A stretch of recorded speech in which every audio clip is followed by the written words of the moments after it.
Hace meses que yo estuve predicando acerca del libro de los Hechos de los Apóstoles. Ha habido un parón bastante largo de varios meses porque, estuve también predicando de otros pasajes, pero hoy quisiera retomar este libro para que podamos seguir adelante con este libro a un buen ritmo y terminarlo. No es poca cosa, pero con la ayuda de Dios iremos a través de este apasionante libro que es Los Hechos de los Apóstoles. Y la última vez que estuvimos hablando acerca de los Hechos, estábamos en este punto de Esteban, el primer mártir cristiano, Esteban. Habíamos visto ya 5 capítulos de este libro y llegábamos a esta escena del arresto de Esteban. Y solamente como recordatorio, lo que pudimos ver a partir del principio de los Hechos es que la palabra de Dios comenzó a crecer. Se empezaron a convertir las personas a través del testimonio de la predicación de los apóstoles. Fue una época muy especial, el inicio, ni más ni menos, de la iglesia cristiana en su época del Nuevo Testamento.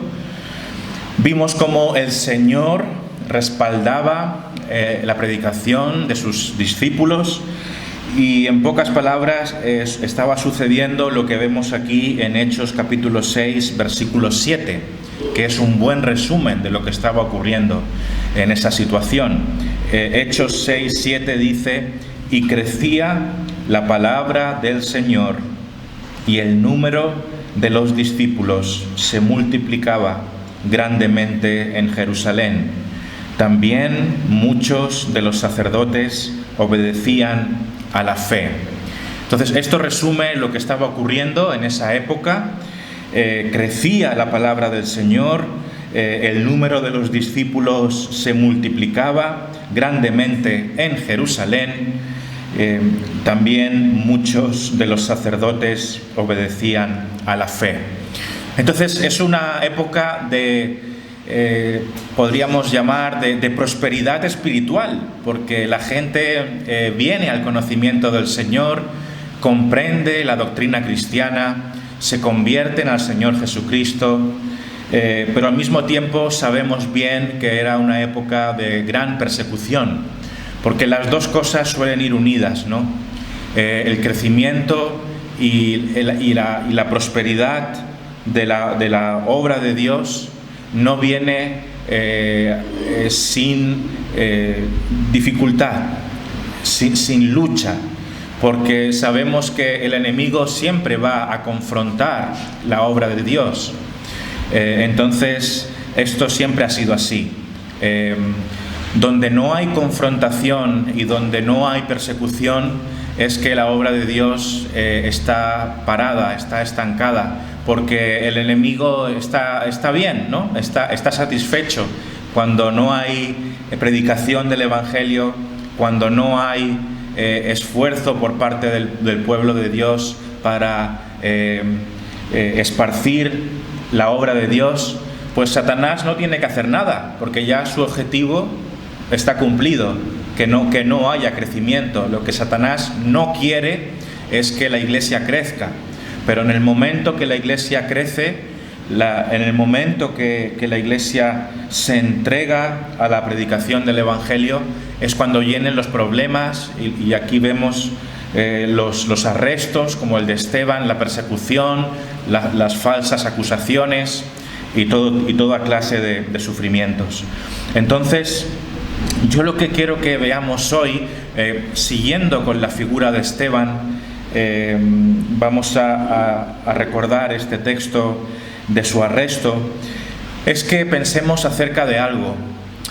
Una de las características de la obra de Dios en el primer siglo fue la obra del Espíritu Santo.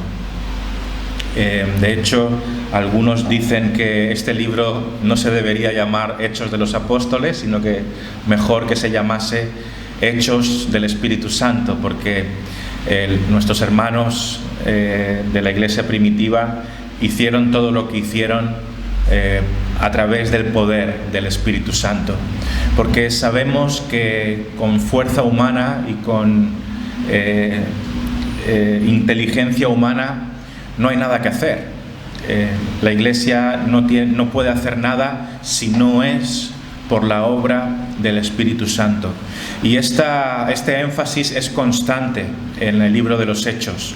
El Espíritu Santo daba el poder, el Espíritu Santo daba sabiduría, el Espíritu Santo lo hacía todo. Entonces, nosotros, pensando acerca de nosotros, también necesitamos al Espíritu Santo. ¿Dónde puede ir nuestra iglesia si no tenemos al Espíritu Santo? Entonces yo quiero que pensemos de manera concreta acerca de lo que voy a llamar, pues, testificar con el Espíritu.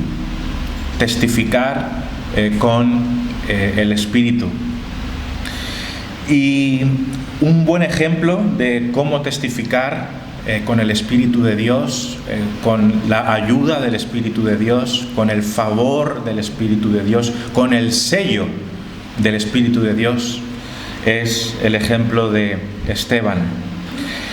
En este texto de Hechos 6, del 8 al 15, cuando vemos cómo Esteban fue injustamente acusado, porque se nos dice que se inventaron argumentos, acusaciones de falsa enseñanza por parte de él. O sea, los judíos, ¿no?, le estaban acusando de que estaba diciendo cosas en contra de Dios. Entonces dice, por ejemplo, el versículo 11 aquí en Hechos 6: entonces sobornaron a unos para que dijesen que le habían oído hablar palabras blasfemas contra Moisés y contra Dios.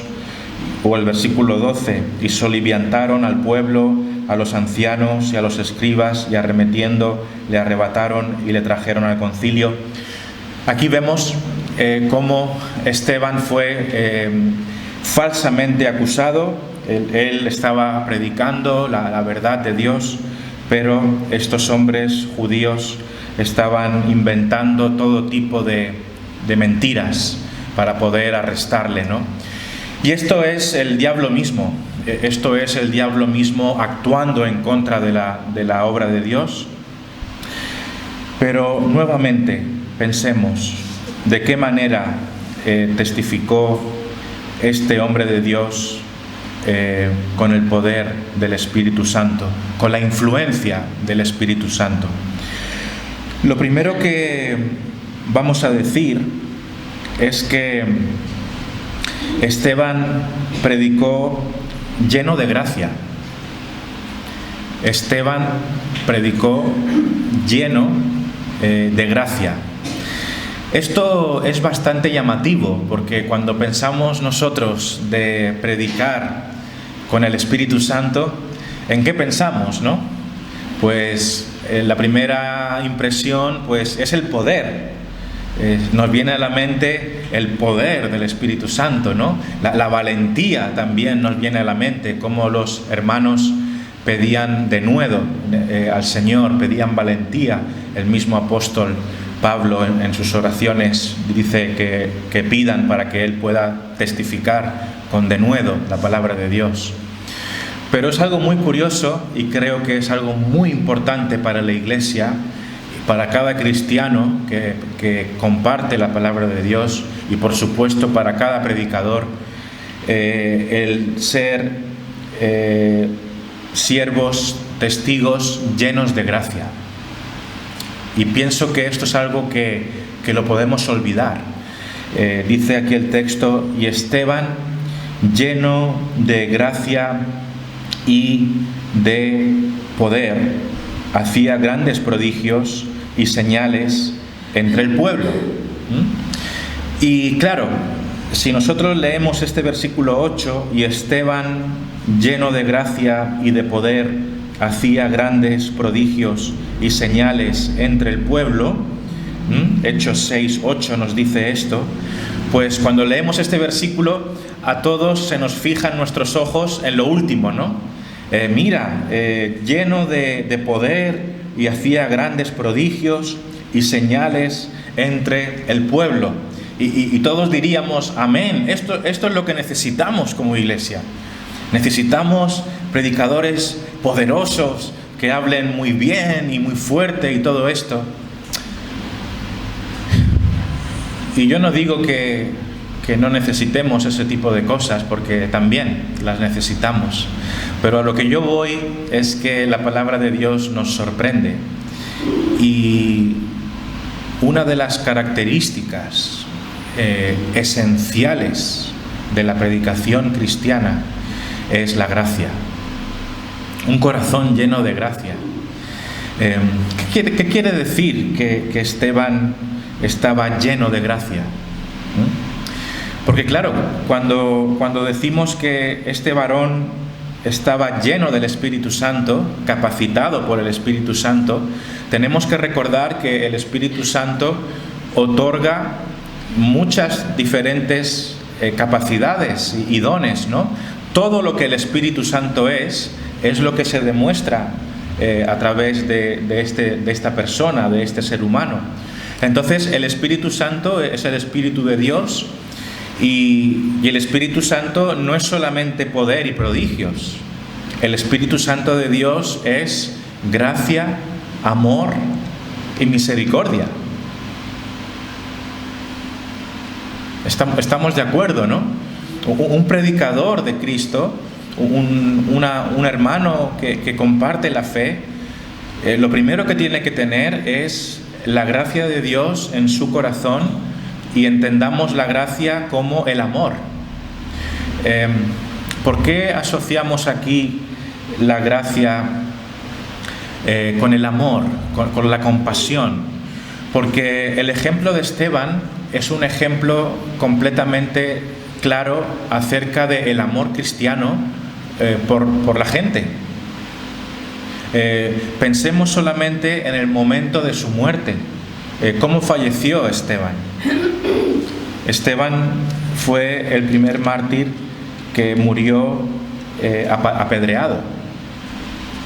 Él tuvo una muerte cruel, y se nos dice que sus últimas palabras, que están en Hechos 7, versículo 60, fueron las siguientes. Se dice: y puesto de rodillas, clamó a gran voz: Señor, no les tomes en cuenta este pecado. Y habiendo dicho esto, durmió. Señor, no les tomes en cuenta este pecado. Y habiendo dicho esto, durmió. ¿Qué vemos en Esteban? ¿Qué transmiten estas palabras de Esteban en el momento de su muerte? Pues vemos un corazón lleno de amor. Es el corazón del Señor Jesucristo. Sin ir más lejos, esto es un eco de las palabras del Señor Jesucristo en la cruz. No les tengas en cuenta este pecado, porque no saben lo que hacen. ¡Cuánto amor! ¡Cuánta gracia! ¡Cuánta misericordia en este creyente! Y hermanos, esto es lo que caracteriza a los creyentes. Esto es lo que caracteriza a Dios. Yo sé que muchas veces nos sentimos muy frustrados porque hay personas que solamente predican el amor de Dios de una manera superficial, ¿no? Como si el Evangelio solo fuese pues que Dios te ama y que todo tiene que ser perfecto en tu vida y todo esto, ¿no? Pero ese tipo de error, ese tipo de predicación desequilibrada, en la que el amor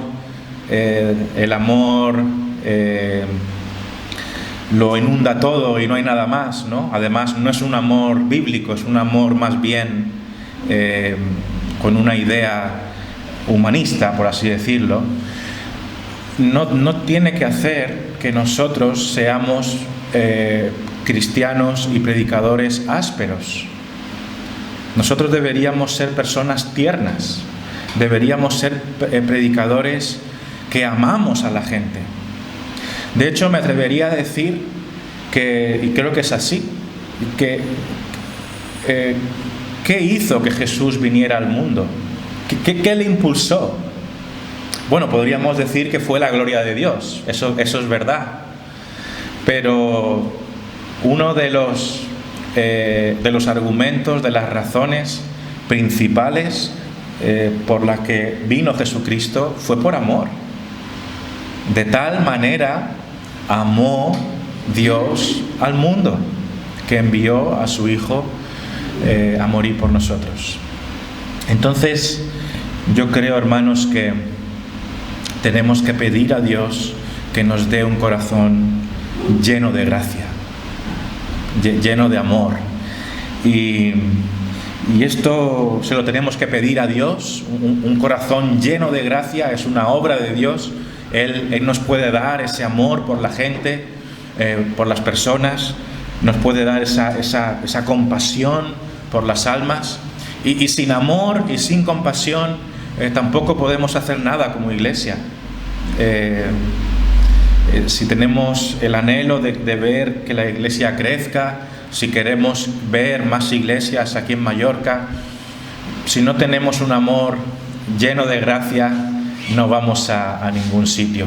Se nos dice también del Señor Jesucristo que Él estaba lleno de gracia y de verdad.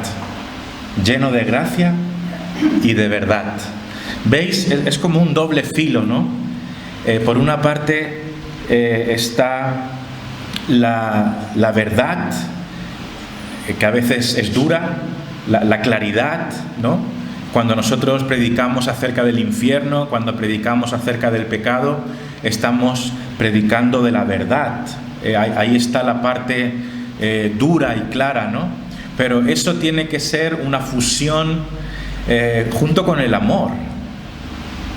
Cuando nosotros predicamos y lo hacemos con ímpetu, la gente tiene que ver amor en nosotros, hermanos.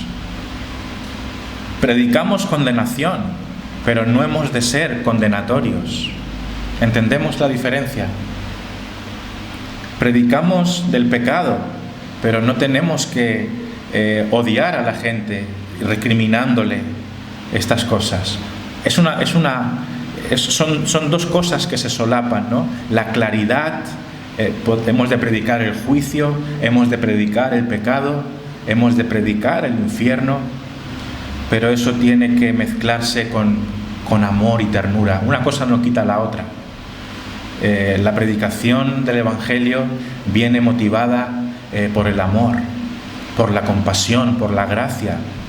Y sin eso no estaremos predicando como deberíamos. Entonces, que el Señor nos ayude con esto. Esteban, lleno de gracia. Lleno de gracia. Y si nosotros queremos ser testigos con el Espíritu Santo, una de las cosas que necesitamos es demostrar gracia. Entonces, anhelemos eso, ser hombres y mujeres con un corazón tierno, con un corazón sensible, con un corazón amoroso. La segunda cosa que claramente vemos aquí es que Esteban estaba lleno de poder y hacía grandes prodigios y señales entre el pueblo. Y Esteban, dice el versículo 8, lleno de gracia y de poder, hacía grandes prodigios y señales entre el pueblo. Como decíamos antes, vivimos aquí en esta época del primer siglo. Es una época especial en la cual hay una manifestación especial del Espíritu de Dios. Se hacen grandes prodigios y señales entre el pueblo. Aprovecho para decir que, nosotros como iglesia hemos de tener una posición en cuanto al asunto de estas manifestaciones, ¿no? No lo digo con ningún tipo de imposición. Yo sé que hay hermanos que tienen diferentes pensamientos acerca de la manifestación de estos prodigios. El asunto es que aquí vemos, no solo aquí, en Hechos, vemos grandes prodigios y señales entre el pueblo. Y claro, una de las preguntas para nosotros es si nosotros como iglesia debiéramos querer ver o debiéramos procurar este tipo de señales y de prodigios. Y yo lo que quiero decir aquí es que, por una parte, nosotros históricamente, tradicionalmente, cuando digo nosotros, hablo de la línea doctrinal que también traemos de la iglesia del Rafal, de donde éramos. Somos una iglesia cuya doctrina es cesacionista. Cesacionista. ¿Qué quiere decir el cesacionismo? Bueno, quiere decir que no creemos que este tipo de manifestaciones espectaculares y sobrenaturales se manifiesten hoy en día de una manera habitual.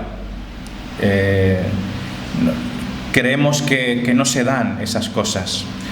Esto no quiere decir que no creamos que Dios lo pueda hacer.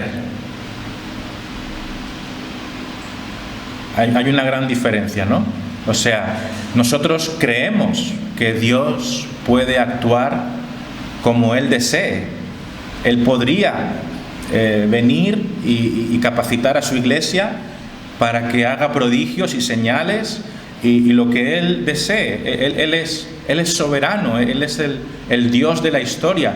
¿Quiénes somos nosotros para decir cómo Él tiene que obrar en la tierra, ¿no? Sería muy presuntuoso de nuestra parte decirle a Dios qué métodos tiene que utilizar.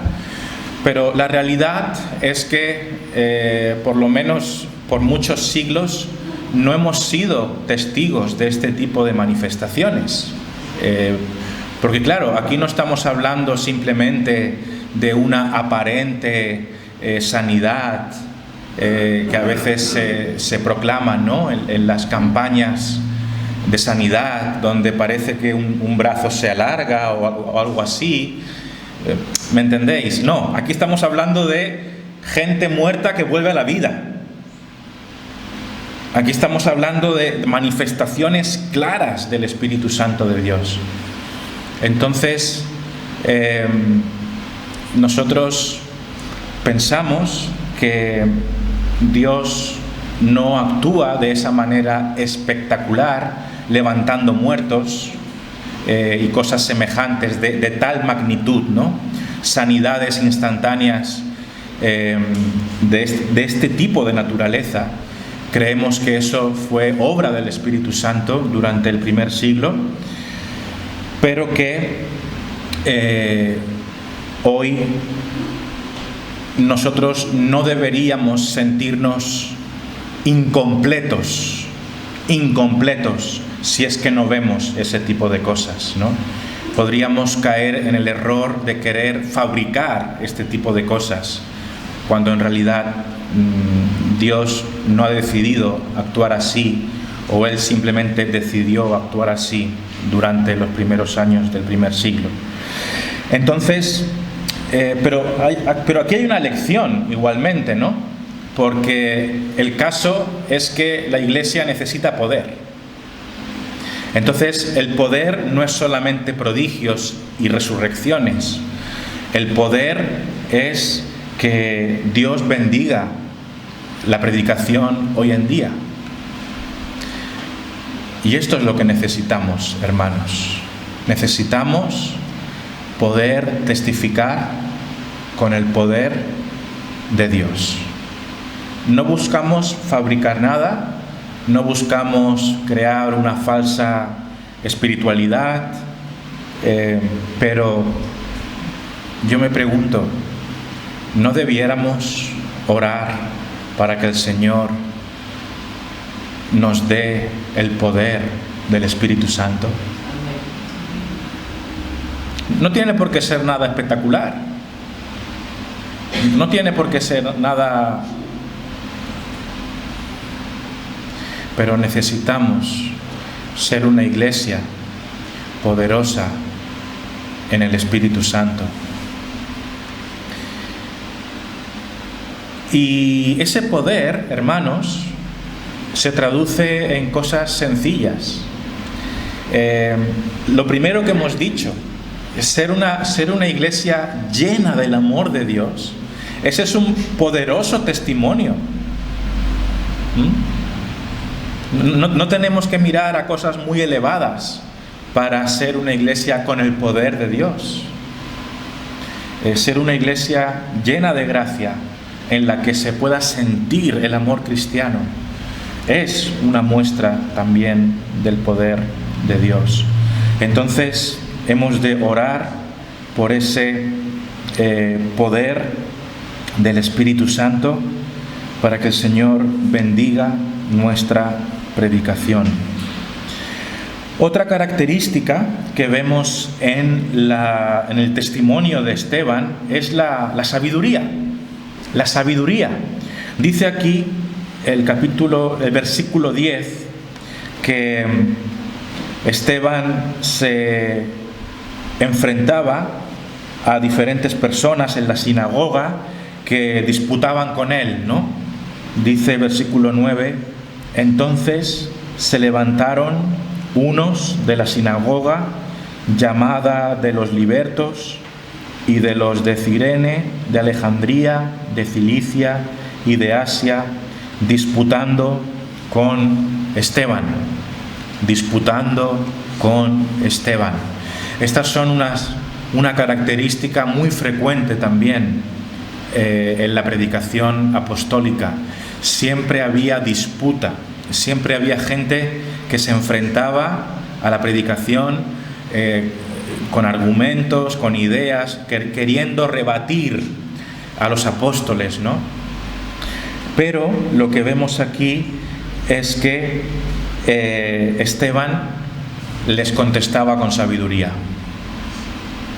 Les contestaba con sabiduría. Dice el versículo 10: pero no podían resistir a la sabiduría y al espíritu con que hablaba. No podían resistir a la sabiduría y al espíritu con que hablaba. Entonces, lo que aprendemos aquí también es que hay una componente dentro de la predicación cristiana que es la sabiduría, el argumento, la verdad, porque aquí hay argumentación, aquí hay debate, aquí hay el saber contestar, el saber utilizar las palabras adecuadas. Entonces, esto era lo que estos hermanos tenían. Eran conocedores de las Escrituras, sabían argumentar, sabían dar argumentos para dejar a las otras personas pensativas, sabían rebatir. Hermano, yo te pregunto, ¿tú sabes rebatir los argumentos que el mundo te trae? Y estoy hablando tanto a los más capacitados intelectualmente, como también a las personas más sencillas, porque todos tenemos que estar equipados para dar razón de nuestra fe. Yo te pregunto, si alguien te dice, no, mira, y te trae un argumento, ¿no? Un poco filosófico o algo así, ¿tú te sientes capacitado para contestar? Yo no digo que tengamos que ser expertos, filósofos, ni nada de eso. Sabemos además que el hombre,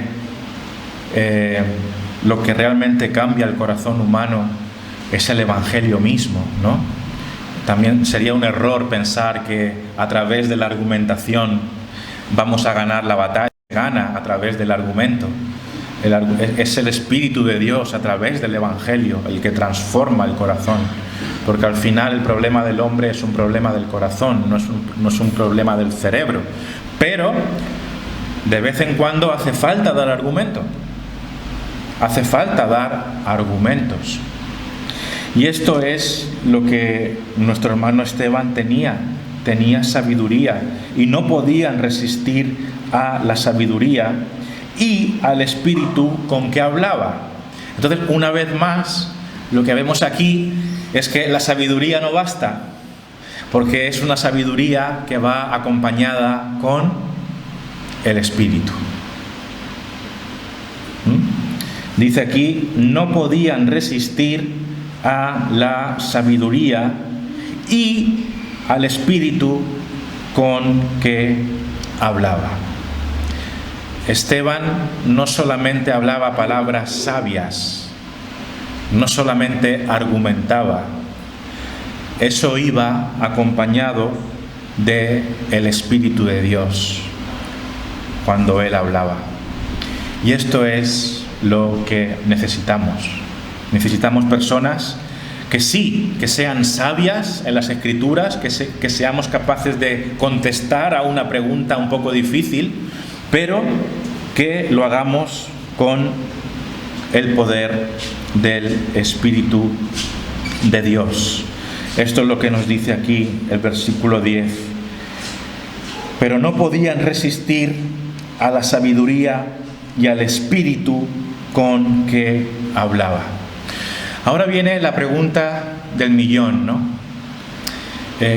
¿Cómo podemos ser nosotros como Esteban, salvando las distancias en la época en la que estamos? ¿Cómo podemos ser nosotros llenos de gracia? ¿Cómo podemos ser nosotros estar llenos de el Espíritu? ¿Cómo podemos ser nosotros llenos de poder? Bueno, yo lo que quisiera decir aquí es que no hay nada nuevo que podamos decir que no se haya dicho ya. Primeramente, deberíamos ser personas que estén en comunión con el Espíritu Santo. Tan sencillo como esto, ¿no? Sería impensable que nosotros pudiéramos tener un testimonio como el de Esteban si nuestra vida está llena de pecado. ¿Correcto? ¿Vosotros pensáis que Esteban podía tener porque es literal, un rostro como de ángel?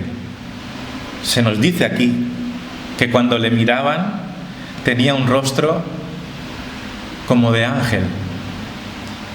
¿Qué había en el corazón de Esteban? Había santidad, había comunión con Dios, había una vida limpia, había una comunión con el Espíritu Santo cada día. Y se dice aquí que vieron su rostro como el rostro de un ángel. ¿Dónde vemos en la Biblia un rostro cambiado y resplandeciente?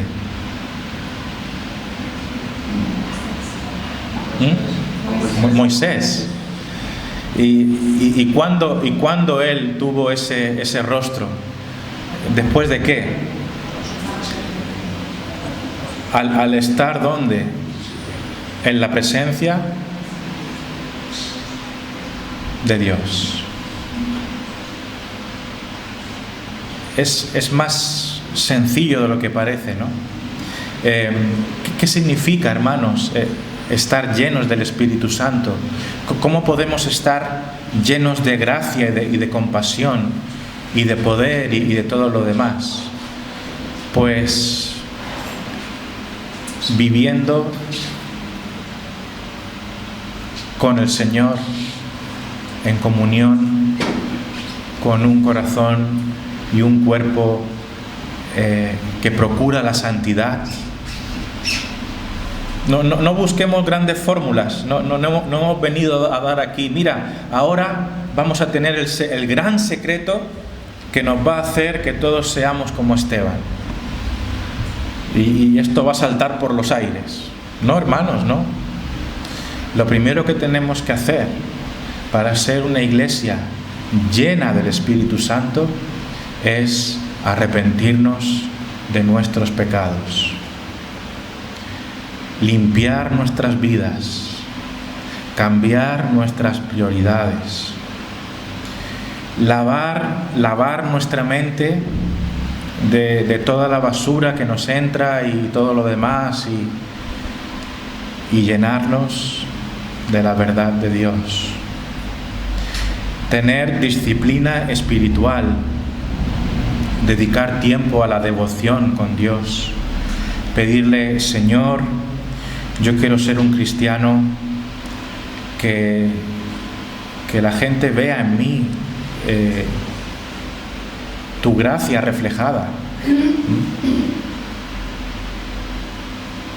Muchos de nosotros tenemos el corazón duro.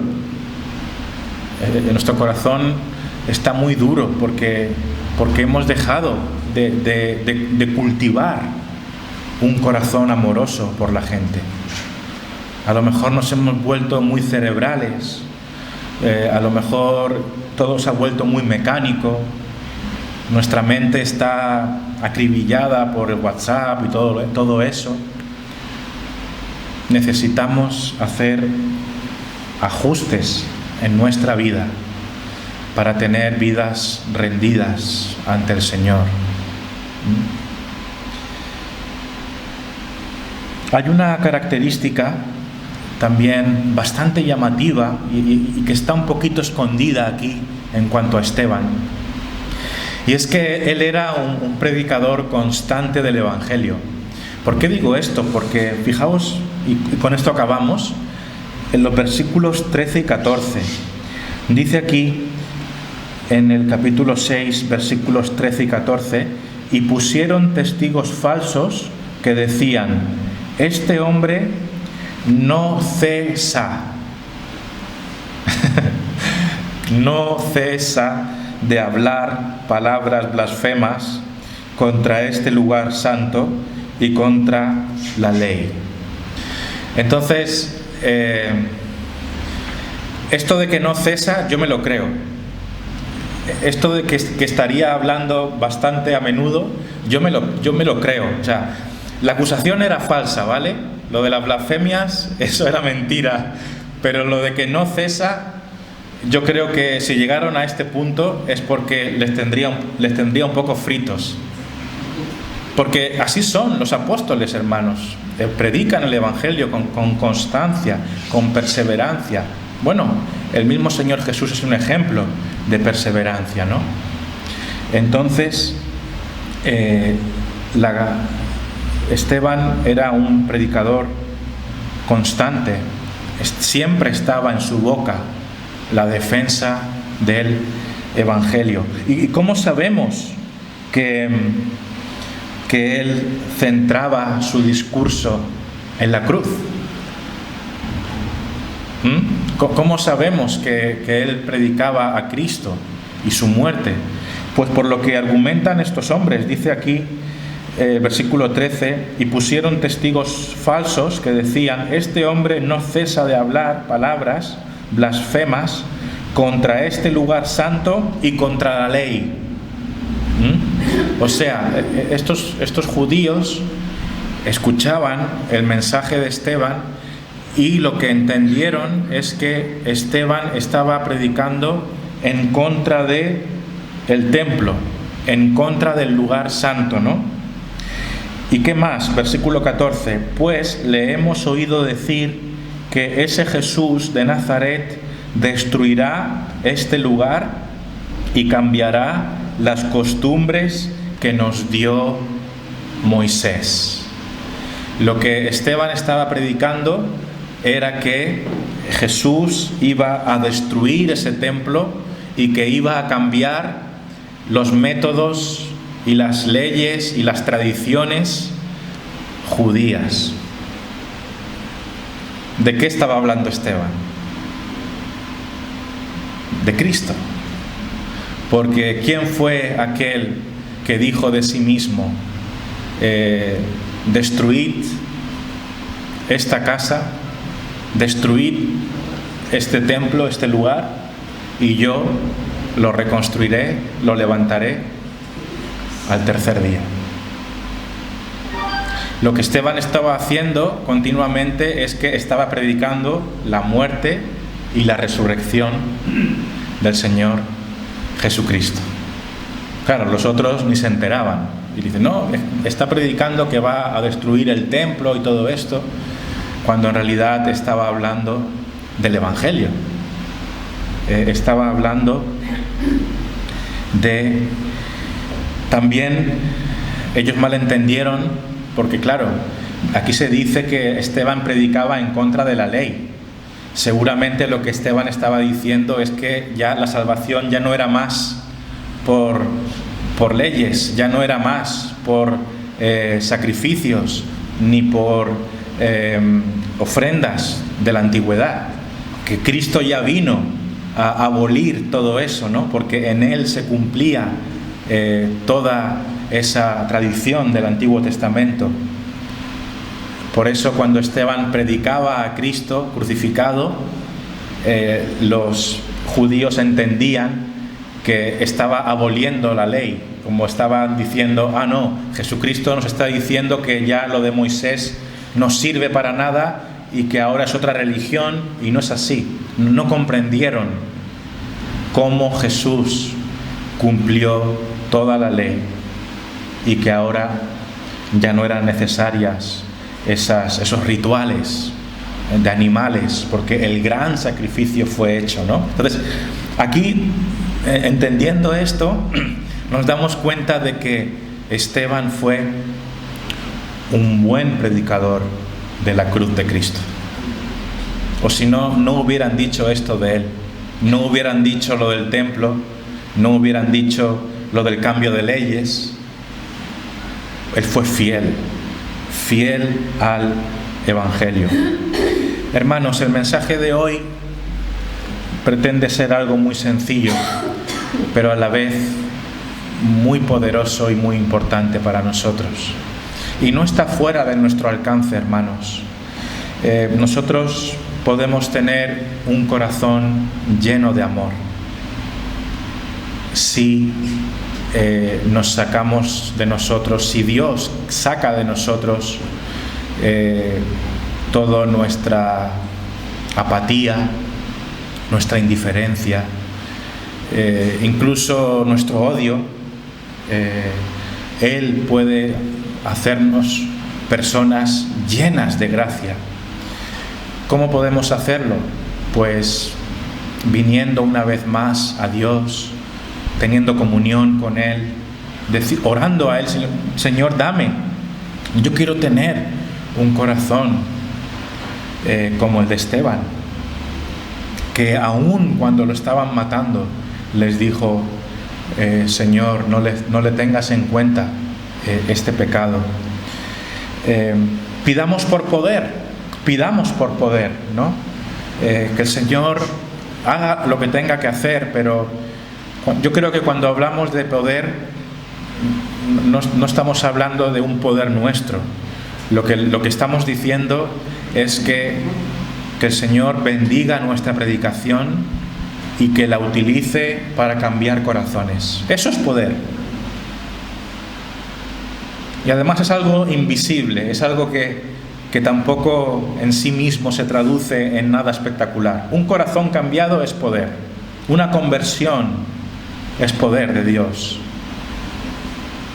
Y que Él nos permita ver esos frutos de conversión, porque Él ha mostrado su poder a través de un testimonio sencillo como el nuestro. Pidámosle sabiduría para argumentar, sabiduría para contestar la pregunta de tu amigo. Necesitamos ser sabios. y que nos mantenga fieles en esta predicación del Evangelio. Que el Señor haga una obra preciosa en esta iglesia con cada uno de nosotros, que nos limpie cada vez más para que podamos ser testigos fieles como lo fue nuestro hermano Esteban. Amén.